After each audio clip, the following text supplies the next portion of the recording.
안녕하세요. 건달농사입니다. 오늘은 블루베리 수정 기간에 그 해충 피해 때문에 어떻게 해야 될지 어려워하시는 분들이 많으신 것 같아서 꿀팁 하나 알려드립니다. 원래는 제가 이거를 공개를 안 하려고 그랬어요.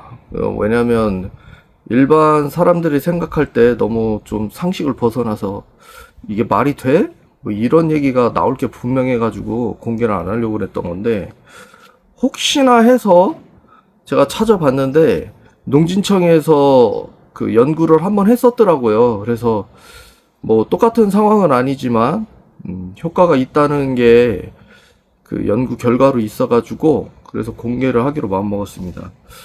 수정 기간에는 뭐 아시다시피 살충제를 살포가 할 수가 없잖아요. 뭐 살균제 역시 뭐 쓸 수 있는 게 없고, 그런데 이제 저는 살균제를 이용해서 살충 효과를 볼 건데요.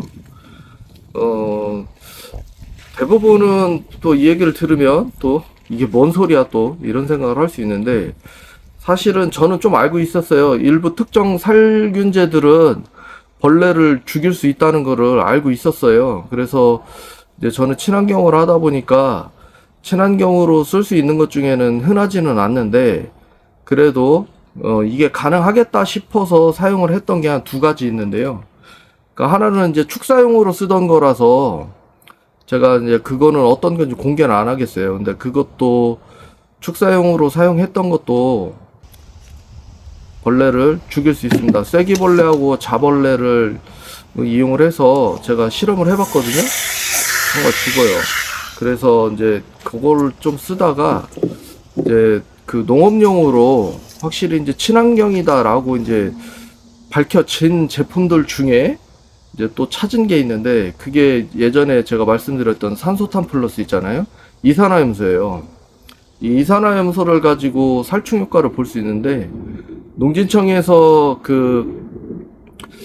좀 환경은 다르지만 나방하고 그리고 쌀벌레, 그래서 쌀을 유통을 할 때 벌레 피해를 줄여볼 수 있는 방법이 있지 않을까 해서 이산화염소를 이용해가지고 그 연구를 했었는데, 50ppm, 100ppm, 200ppm을 가지고 연구를 합니다. 그런데 나방은 24시간, 50ppm일 때 24시간 후에 100% 죽고, 200ppm일 때는 6시간 후에 100% 죽는데, 의외로 그 사이즈가 더 작은 쌀벌레는 잘 안 죽더라고요. 그래서 시간이 좀 더 오래 지나야지만 뭐 다 죽고, ppm이 좀 더 높아야지 더 잘 죽는 그런 연구 결과가 있는데요. 이산화염소는 제가 그 블루베리 묘목에다가도 사용을 해봤는데, 개인적으로 최대 50ppm까지 사용을 해봤습니다. 50ppm까지 사용을 했을 때 작물에는 전혀 문제가 없었고요. 그리고 50ppm을 가지고 관주를 했을 때도 뿌리에도 전혀 문제는 없었어요. 그래서 충분히 사용 가능한데, 일반적으로 살균작용으로 사용을 할 때는 10ppm, 20ppm으로도 충분해요. 그런데 이 용량을 늘리면 분명히 해충을 박멸할 수 있는데 효과가 있지 않을까 하는 확신이 들어가지고, 실제로 이제 저도 개인적으로 실험을 해봤습니다. 분무기를 가지고 50ppm 이상 되는 그 이산화염소수를, 희석 배율을 좀 그렇게 만들었어요. 그래서 그 쐐기벌레, 알, 부화한 애벌레들 있잖아요. 애벌레들이 뭉쳐있는 잎을 가지고 따서 그 자리에다가 그냥 쏴버렸어요. 제가 쏴버렸더니 죽더라고요, 정말로 그 애벌레가. 그래서 이게 효과가 있구나 이 생각을 했는데, 사실 이제 농지청에서 했던 연구는 어떤 식으로 했냐면, 탱크 안에 가둬놓고 거기에 이제 기체를 50ppm, 100ppm, 200ppm을 만들어서 쏜 거죠. 쏴서 거기 안에를 뭐라고 해야 되나? 훈중 상태로 만들었다고 해야 하나? 그렇게 해가지고서 밀폐를 시킨 거예요. 그랬을 때 이제 효과를 본 연구가 그 농진청에서 발표한 건데, 실제로 이제 이 이산화염소를 사용을 할 때 비닐하우스 같은 데도 한 2시간 정도 닫아 놔야지 살균 효과가 훨씬 더 좋게 잘 나타나요. 그런데 이제 환기를 해야 되는 시간이 있잖아요. 오전에 조금만 늦어지면 온도가 너무 많이 올라가니까 환기를 해야 되잖아요. 그래서 저는 그 50ppm을 가지고서 바로 뿌린 다음에 좀 강력하게 효과를 빨리 보고, 그러고 나서 이제 비닐하우스를 여는 방법을 선택을 했던 거예요. 그래서 50ppm을 제가 사용을 했던 거고. 그러면 또 이 생각을 하실 수도 있어요. 노지나 그리고 하우스라도 가둬놓지 않으면 그러면 살충 효과를 어떻게 볼 것인가, 이런 생각을 할 수 있는데요. 걱정 안 하셔도 돼요. 그 이유가 뭐냐면 해충들이 기피 현상을 일으켜요. 그래서 이거를 뿌렸을 때, 고농도의 그 이산화염소수를 뿌렸을 때 해충들이 그 자리에서 도망을 가요. 그래서 하우스 같은 데는 바깥으로 나가버리겠죠. 근데 이게 저는 항상 얘기를 하잖아요. 규칙적으로 계속 사용을 하라고. 그러면 규칙적으로 계속 쓰다 보면 얘들이 계속 도망을 가서 언젠가는 밖에서 들어오질 않아요. 자기들의 안전지대라는 그 곳이 형성이 돼버려요. 그래서 나중에 이제 그쪽에다가 대고 약을 확 뿌려보면 뭐 나방이든 벌레든 막 확 이렇게 도망가는 현상도 볼 수 있기도 하거든요. 그게 그래서 그런 거예요. 안쪽에는 계속 약을 규칙적으로 뿌리니까 벌레들도 위험 지역이라는 걸 인지를 해서 들어오질 않아요. 나가버려요. 그래서 해충 그 피해가 있다고 해도 그 정말로 해충을 박멸하지는 못해도 얘들이 도망을 가게끔 만들기 때문에 어차피 블루베리는 큰 피해를 입지 않습니다. 그런데 이걸 노지에도 사용할 수가 있어요. 수정을 할 때 어떻게 쓰냐면, 노지는 더 요건이 좋아요. 수정 기간에 저녁에 치세요. 저녁에 뭐 한 50ppm으로 쫙 쳐버리면 벌레들이 도망을 가죠. 그리고 진딧물 같은 경우에는 50ppm이면 바로 죽어요. 진딧물은 생각보다 방제가 쉽거든요. 그래서 진딧물 같은 경우는 바로 죽으니까 걱정 안 하셔도 되고, 다른 해충들은 도망을 가버리겠죠. 그런데 밤에 뿌리니까 벌은 이미 밤에는 다 집으로 들어가서 숨어 있잖아요. 그러니까 밤에 활동을 안 하니까 벌은 죽을 걱정을 안 하셔도 되는 거고. 그리고 이산화염소가 좋은 게 뭐냐면, 얘는 실제로 뿌린 다음에 이제 나중에 검사를 해보면 잔류되는 성분이 없어요. 다 날아가고 없어요. 그래서 산소와 만나면 기화가 돼서 다 증발을 해버리거든요. 날아가 버려요. 그렇기 때문에 발암물질 안 생기고 인체에 무해하다고 하고, 그리고 작물에도 잔류되어 있는 게 나타나지 않고, 그래서 이산화염소를 쓰는데, 제가 지난번에도 산소탄 플러스 얘기를 하면서 항상 이산화염소 얘기를 할 때 항상 얘기하는 거 있잖아요.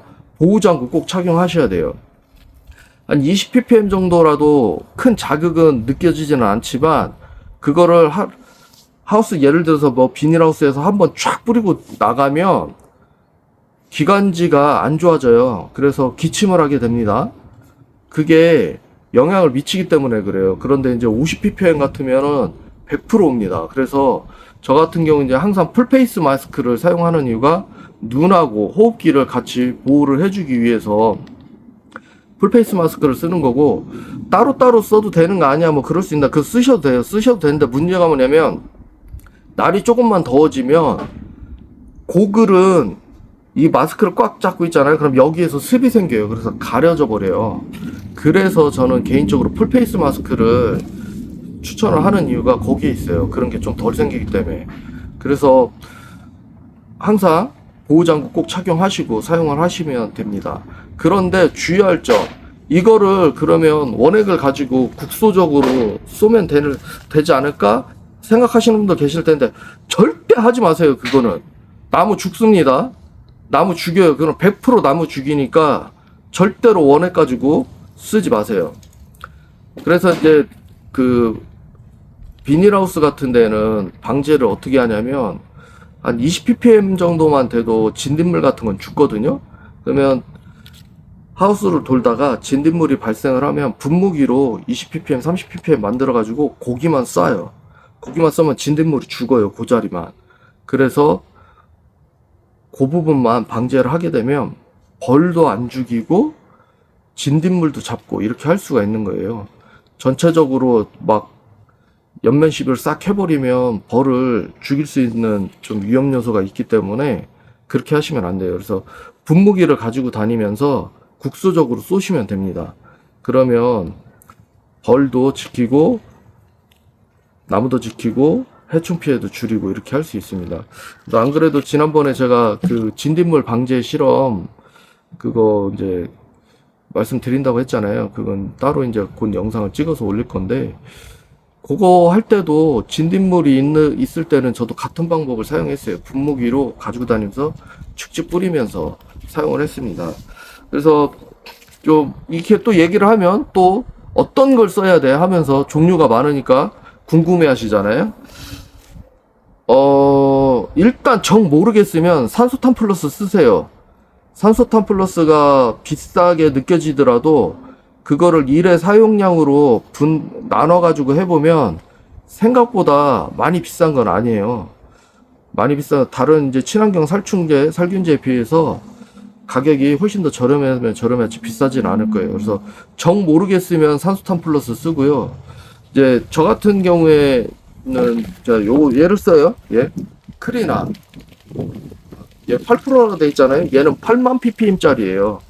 그래서 이 이산화염소수를 쓸 때는 어떤 제품을 사든지 상관은 없지만 그 제품이 몇 ppm짜리인지를 알아야 돼요. 그래야지만 내가 어떤 거를 얼만큼을 사용해야 될지 그 구분을 할 수 있는 거거든요. 그래서 어떻게 하냐면 예를 들어서 500리터의 물에 나는 50ppm을 만들고 싶어요. 그러면 계산을 어떻게 하냐면 예를 들어서 500리터의 물에 내가 50ppm을 만들고 싶다. 그러면 어떻게 하냐면요.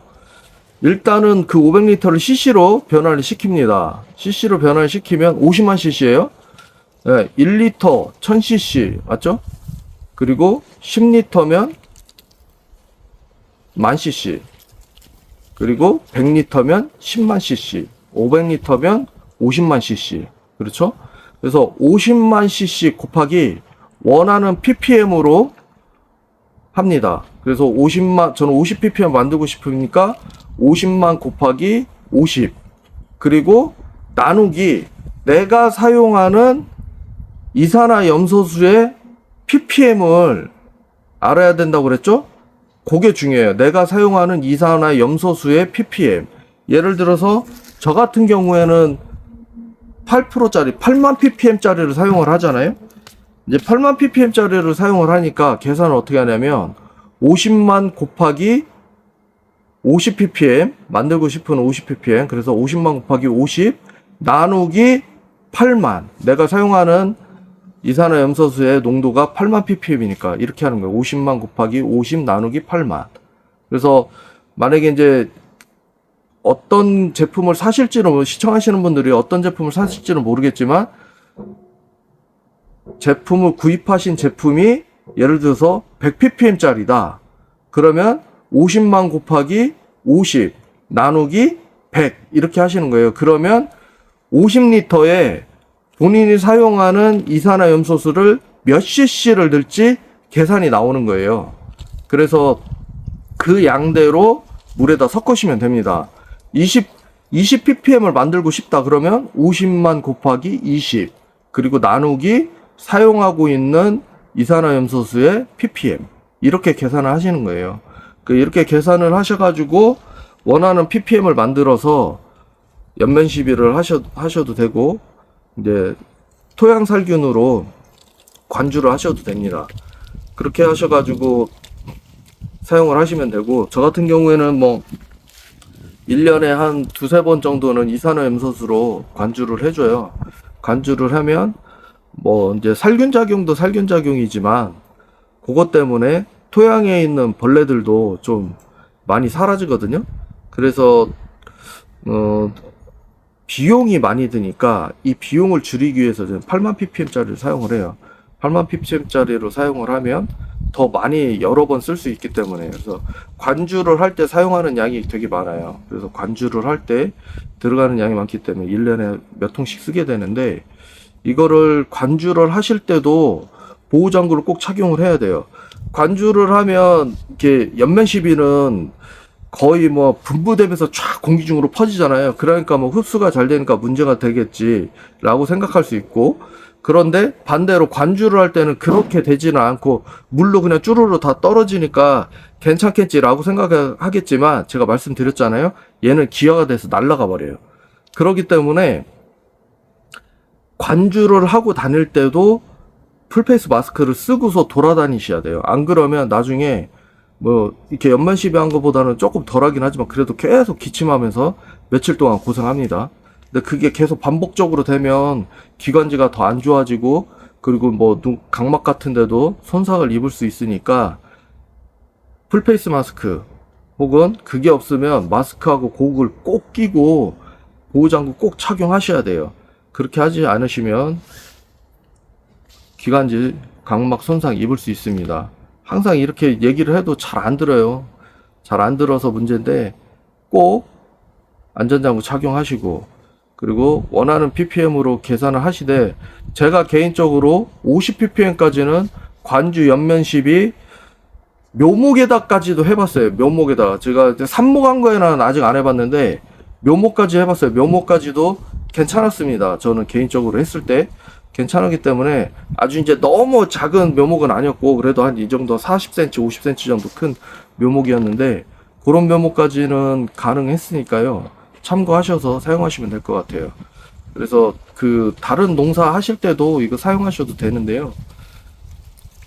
꼭 블루베리만 뭐 사용해라 이런 건 아니에요. 다만 요즘에 이제 수정기간에 블루베리 수정기간에 이제 벌 때문에 피해가 있으신데, 해충이나 그런 뭐 곰팡이 피해가 있으신데 해결 못 하시는 분들 계셔서 말씀을 드리는데요.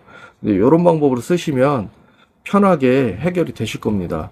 그리고 노지는 말씀드렸듯이 뭐 50ppm 밤에 확 쏴버리면 벌레들도 도망가고, 그리고 뭐 노지는 어차피 뭐 곰팡이가 생길 확률이 적기는 하지만 그래도 살균제를 치는 효과를 볼 수 있고, 아침이 되면 벌들이 돌아다닐 때 이미 다 충분히 날아가기 때문에 괜찮아요. 그래서 산소탄 플러스를 판매하시는 분이 하시는 말씀이 뭐였냐면, 당일날 수확이 가능하다 그랬어요. 근데 그 말이 틀린 말은 아니에요. 왜냐면 전혀 인체 무해악, 이걸 실제로 이제 따서 당일날 먹는 사람은 그 농사 짓는 사람 이외에는 없거든요. 그래서 벌도 안 죽이고 당일 수확이 가능하다, 이 두 가지를 얘기를 하셨는데, 벌을 안 죽이는 거는 그거예요. 산소탄 플러스는 100ppm, 제가 알기로는 100ppm이거든요. 그래서 그거를 500대 1이나 1000대 1로 희석을 하면 50ppm으로 쓸 수 있는 게 아니라 10ppm, 20ppm 나와요. 그 저농도로 사용을 하죠. 그래서 10ppm, 20ppm 정도로도 충분한 살균 작용이 있기 때문에 그래서 사용을 하는 거고요. 그래서 저농도로 사용했을 때 이제 벌도 안 죽인다는 거예요. 근데 고농도로 사용하면 벌도 도망갑니다. 그래서 항상 이 점 잘 참고하셔가지고 하시면 수정 기간에도 해충 피해 그리고 곰팡이 피해 많이 줄이실 수 있을 겁니다. 그래서 오늘도 좋은 정보가 되길 바라면서 감사합니다.